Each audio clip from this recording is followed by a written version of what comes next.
دان ود ممهر نسوا شكور ما يقرفولن فارانتن دنقورنا انسلس حناغرو بلك انت يبلكم زلو يفلطني مرحب برجينا حمدو ممهر بينا غرز غيروف يقرتا حتولو يزغبا بزحات يوم تقطعهم زلو خور يوم الله مساتو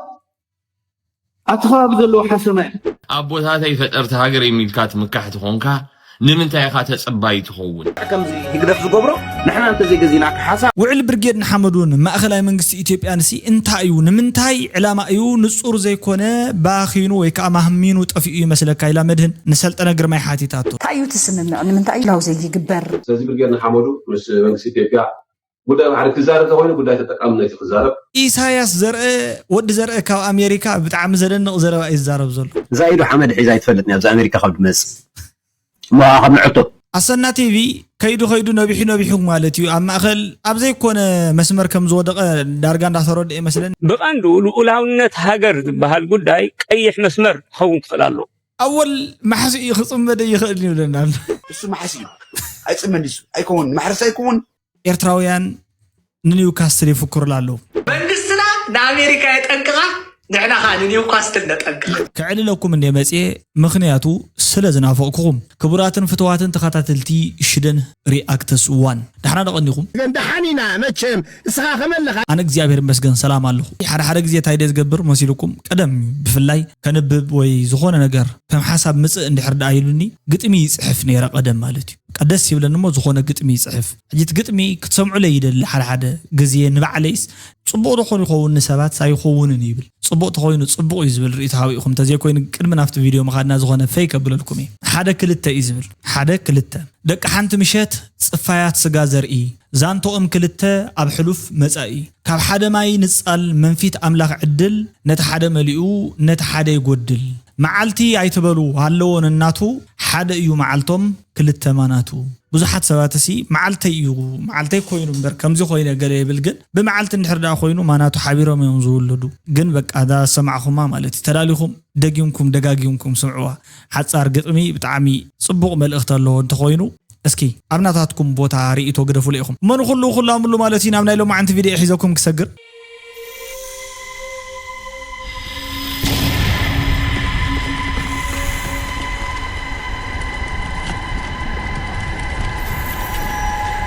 እስኪ በተቀዳማይ ቪዲዮ ንጀምር ብንዳገረ እሙን ማለት እዩ ነገረ መንገድና ክንስሕቅ ኢና ሞኻቁም ነገሩን ክንማህሪና دم اب سدس خد ولادك اتذا بحر سحلفو دخول رضا اوزا بحر خيغريني القى تصقنرك قدمي او عدم هم ربتهم ناود كان كتلوهم زي تخيل درون عامل قنيسو درون كو عامل قنيسني يلو غري مالتي بسرون تاي خويني لامبر عامل قنيسو كويو تاي خويني لامبر ኢማጂን ግበሩ ንስኻትኩም ወፂኹም ኣብ ዓብይ መድረኽ እንዳተዛረብኩም እንዳሃለኹም ሓደ መጽኡ ኢሉ ነቲ ተዛረበ ዘለኹም ከምዚ ዓይነት ሸላዕ በጣዕ ዝኾነ ዘረባ ተዛረብ anyways መስሓቅ እዩ ነገረ መንገዱ they are brilliant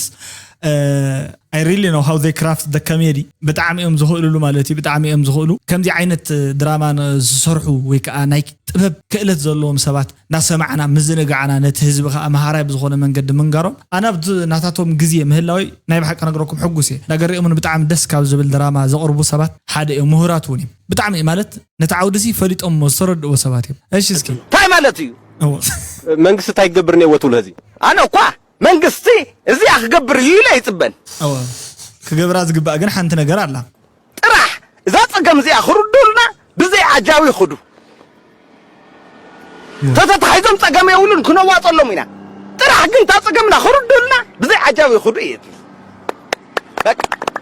ኒውካስትል ተጠንቀቁ ገራሚ ዝኾነ ሓሳቢ እሺ ኤርትራውያን ሲ ኒውካስትል ተጠንቀቁ ኢሎም ተጠንቀቁ ግደፉ ኒውካስትል እዚ እኮ በናይ በሐቅ ማለት እዩ ካብ ሓደ ምሁር ምሂርሲ ክቱር ፍቅር ዘሎ ደጋፊ ፕሪሚየር ሊግ ዝምንጩ ሓሳብ ከም ዘይኮነ ፍሉጥ ኩዕሶ ዝፈልጥ ሰብ ዝኾነ ይኹን ሰብ ማለት እዩ ኒውካስትል ተጠንቀቁ ብላ ይክእል አሌክሳንደር ይስሐቅ ዝበሃል ተጻዋታይ ኣሎ ብጣዕሚ ጎበዝ ተጻዋታይ ናይ ኒውካስትል እዩ ጸባይ ገይሩ ክጻወት ኣለዎ ዶ እዎ ኣለዎ ከም ትሕጂ ዝብሎ ዘሎ ኣይ ጻወትኒ ማልያ ውጽኢት ኣይ ዝበሃል ክብል ናይ ዘይ ምጽዋት መሰለለን ገለ ዝበሃል የለን كلبات ناي بعلاتن زخون ناي كونترات ساعات اللون جزي اللون أبتو كونترات نسو زخونت كلب نحرد أنا حدا تساواتي أنا بكالي كلب كسيط أولا اليوم زوات قات رخيبة بناي بعلا طلبن دليتني تنقاسقس مالتي سلازي تا كونترات نسا حساب تودا بدنبي باغباو تصاويتكا تمساغاغينكا كم بعل ليبروين كم بعل كالኦቶም منእسيات كوص خلوسي بقى እንዳተናፈቁ ዝወፁ 10ኦም ዘንበሩ ገለ ጸባይ ዲሲፕሊን ኣብ ዝኾነ ይኹን ዓውደ ስራሕ ወሳኒ ንሕና ኣሌክሳንደር ይኮንና ንመርሕ ዘለኹ ዝዛረቦ ዘለኹ ዝመኽሮ ዘለኹ ንእግረ መንገደይ ንባዕለይ እውን ይመክር ኣለኹ ካልኦትኩም እውን ኣብ ከምዚ ዝበለ ናይ ስራሕ ዘርፍን መዳይ እንድሕር ዳለኹም ኮይንኩም ኤቲክስ ብጣዕሚ ወሳኒ እዩ ማለት እዩ ኤቲክስ ዘብል ይተኮይና ኣብነት ከምዛ ትሪኢኑ ዘለኹም ኮፍ ኢለ ንዕላ በዓላት ትፈልጥ ኢለ ዛሬ ኣክሽን ወይ ካታ ቪድዮ ገዲፈያ ተሲኤ ክኸይድ ይኽእል ማለት እዩ ከምኡ ዝበሃል ነገር ግን የለን ኣይክእልን ሕጂ ኣነ ኣይክእልን እዚኣ ናተይ እንጀራ ስርሐ እንድሕር ዳ ኮይና እታ ስራሕ ትጠልባ ዲማንድ ትገብራ ኤቲክስ ወይ ከዓ ሞያ ንምስተዓውዲ ሪሌትድ ዝኾነት ናይ ስራሕ ክእለት ስነ ምግባር ንበላ ብሓፂሩ ማለት እዩ ጸጋታትን ስነ ምግባራትን ካብ ዝበሃሉ እዚኣ ሓንቲ እያ ንሳ ክገብር ኣለዉ ካልኦትኩም ድማ ዝሓገዝኩም መሲልኩም ኒውካስትል ታኸትብሉ ንኒውካስትል ስኸነ ጠንቅቓ ከማና ደፋር እኮ የለን መንግስትና ንኣሜሪካ የጠንቅቓ ንሕና ኸ ንኒውካስትል ነጠንቅቓ ኤርትራውያን ከማና ከባድ ፍጡር የለን ኣብዛ ኣነ እኳ ተጥጠንቅኳ ወላ ፀገም የብለኝ ደጋፊ ኣርሴናል ብኣርሴናል ኣቢለስ ከርክበልኪ ይኽእል እየ እምበር ተረዲእካ ዲ ታይጣጣለና ንኒውካስትል ኤርትራውያን ኣጠንቂቖማ ኢሳያስ ንኣሜሪካ ኣጠንቂቕዋ ብጣዕሚ ዝገርም ኣዛው ተጥፎና ኮይኹም ሰላም ጌርና ከይነብር ኣብ ስደትና ሲ ሽግር ከተምፁልና በቃ ሓውና ከምዚ ትገብሩ ብትግርኛ ኢና ካ ንፅሕፍ ፅቡቅ ነገሩ ብትግርኛ ኢና ንቃወም ብትርጉም ተኸልዋ ስለላ ኢና ትግርኛ ይትቃወም ኤርትራዊ ቅባፅ እንዲ ብትግርኛ ሓራይ ወደ ስመራ ከምዘይ ኮነ ሕፅቦን ስጥሖን ሰዋ ሽኮር ክካየድ እዩ ኩላህና ከዓ ኦሞ ክነቐርብ ኢና ንሕና ማለት እዩ ንምንታይ በሉ ሰዋ ሽኮር ክሕፀብ ኣለዉ እንተተኻኢሉ ሸንፍሉ እንተይተረፈ ክሕፀብ ነይርዎ ኣብ ዓዲ ሃሎ ትነብር ኣቦና ኢሉ ይፅሊ ሰዋ ሽኮር መርገሙን ወሪዶ ክኾን ይኽእል እዩ ስለዚ እቲ መርገም ከዓ እግዚኣብሔር እንትፃላእ እንታይ እዩ ዝበሃል እግዚአብሔር እንትጻላ ታይ ገብረካ ኢሎም መንገድኻ ይዕልምልም ይዘጥፋካ በትሪ ካብ ሰማይ ወሪዱ መጥዩ በበትሪ ይወቃዕኒ ናብዳን ወድ መምህር ሕሊፊ ወሎ ባዕሉ ከለፍለፍ ክብል ናብ ዝኾነ ነገር ተንኪፎሎ ኣድላይ እንተኮይኑ ክስኸሉ ይኸውን ኣነ እኳ ተዝውስኸሉ ደስ ይብለኒ ብፍላይ ናይ ብርሃነ ጋኑ ደርፊ ናይ ዓዲ ሃሎ ትነብር ኣቦና ገለገለ ዝበሃል ስኢሉ ተርኪ ምርኪ ኣብ ዓድዋ መፅኡ ዝገበሮ ዝኾነ እንታይ ይባል ዓድዋ ድዩ ዓዲግራት መፅኡ ዝገበሮ ከምዚ ሓደ ሰብሲ ትትወርድ ስወደይ ከመይልካ ብስሩ ኣብ ሰሪኻ ደሽየኒ ከመይ ዝኣመሰለ ሕመቕ እዩ ዘሎ ሰብኣይ ግን በእውነት ወደ ስመራ ከም ዘይኮነ ነጊረኩም ይሓቀ ሓደ ሳግ ክትፈራ እዩ ወደ ስመራ ኣይኮነ ካልእ ወዲ ድንቁር ዝበሃል ኣሎ ድንቁር ሕጂ ብዛዕባ እንዲዛረብ ዘሎ ግን ከም ተቐዲምና ዝገለጽናዮ ፋራነትን ድንቁርናን ስለ ዝተሓናገርዎ ብልክዕ እንታይ ይብል ከም ዘሎ ይፈልጥን ቁሩብ ልቦና እንተዝህልዎ ክብረት ወላድን ፈለጠ ምሳይ ፀገም ተለዎ ከዓ ብቐጥታ ምሳይም ተዛረበ ምክንያቱ ኣነ እኹል ሰብ ህግደፍ ግን ውርደተኛ ውድብ ስለ ዝኾነት ነቶም ኣብ ዓዲ ዘሎ ወለድና ፀሪፋና ዋሪዳና ኣፍና ክትዓብስ ፍትን ዘላ ሕጂ ዝስሑ ፍጥረት ዝሲ ወዲ ድንቁር ክብሰሎ እንታይ ክብል ስለ ዝደለየ እቲ ቦይ እቲ ሊቀሊቃውንቲ ዝኾነ ቦይ ስደንቆሮ እቲ ፍቱውን ክቡርን ኣቦይ እቲ ልዙቡን ብሱሉን ኣቦይ ኣብ ዓድና ሲ ከምዚ ጎይቶኦም ዛረቦ ዘሎ ዘረባ ዝዛረብ ሰብ መዕበይኡ ዝበደሎ ኢና ንብሎ ንጎይቶኦም ግን ወለዱ ፅቡቅ ገይሮም ስለ ዘይዕበይዎ ኣይንኸሶምን ኢና ምክንያቱ ወደ ስመራ መታን ክኸውን ብቆልዑ መሊቁ ምስ ወፀ ስለ ዘይተመልሶም ባዕሎም ኣይዕበይዎን ረኸባይ ልካ እዩ ኢሉ ረኸባይ ልካ ወሪድካ ሓደገኛ ዝኾነ ሓደጋ ወሪድካ ኣሎ ኣብዛ መልሓስ እዚኣቲኻ በቃ ዳን ወዲ መምህርካ ነዘን ቃላት ሶሙን ሓሲቡለን ክልተ መዓልቲ ኤዲት ገይርዎን ድሕሪ 3 መዓልቲ ሪከርድ ገይሩ ኣብ መወዳእታ ኣብ ርእሱኻ ንዘለኣለም ተሸኪዕን ዝተርፋ ዓረር ደርቢ ኢልካ ኸይዱ ከቢድ እዩ በዚ ኣስተማኮ ግዛዕ ክሕዘካ ይኽእል ይቐፅል ሞይተ ሎሚ ክቡር መራሒና ተዓንቂፉ እያ እንታይ ክዕንቀፍ ከምዚ ክብል ኣይነበሮን ነውሪ እዩ ዝኣስር ዕውድ ከልእ መእሰሪ ትካላት ዝሃንፅ እሺ ኣይተላ ብቦና ከማት ከባቢ ዘሎ ንሳቶም ኣብቲ ከባቢ ዘለዎ ሓሰማ ሶሪ እዚኣ ግደፋ ተባሂሉ ነይሩ እንደግን መለቋትና ሕጂ ግደፋ ታቃል ሕጂ እውን መሊቋትካ ዘላ ኣብ ውሽጥኻ ስለ ዘላ እያ ሓቢእኻያ ስለ ዘለኻ ኢኻ ቅኑዕኹን ፀረ ኣታባዕለገ ሰባት ናይ ውፉይ ሓሰማ ኢሉ ፀሪፍና ቀዳማይ ኣብ ሓንጎለይ ድመፀትኒ كم راحكم نوفي تقبلكم وياهم مالتي السو صبوق تريد تغيركم تقالسو نسو تصرفكم كا اي تقالسون مالتي ونا نخوينو وفي كغوايه كايكل دلي كل نسخه اندحر انا فطار هاجري اندابلكات مكحت هونكا ابوتاتي فطرت هاجري ميلكات مكحت هونكا نمنتاي خا تصباي تخون انا حدا غزي كل غزي انا بحلنا يزمص حساب አሉ ሰባት ታይብሉ መስልኩም انا كسرح يبل انا خقالسي يبل ጽቡቅ انا ابز عدزي بسلاماو መንገድ خنبر يبل ጽቡቅ ግን ከምቲ መራሒ ንዓይዝ መርሓን ዘሎ انا ውን ማዕረ ናይቲ መርሓ ዘለን መሰላለን ይብል ካብ ይጅምር ማለት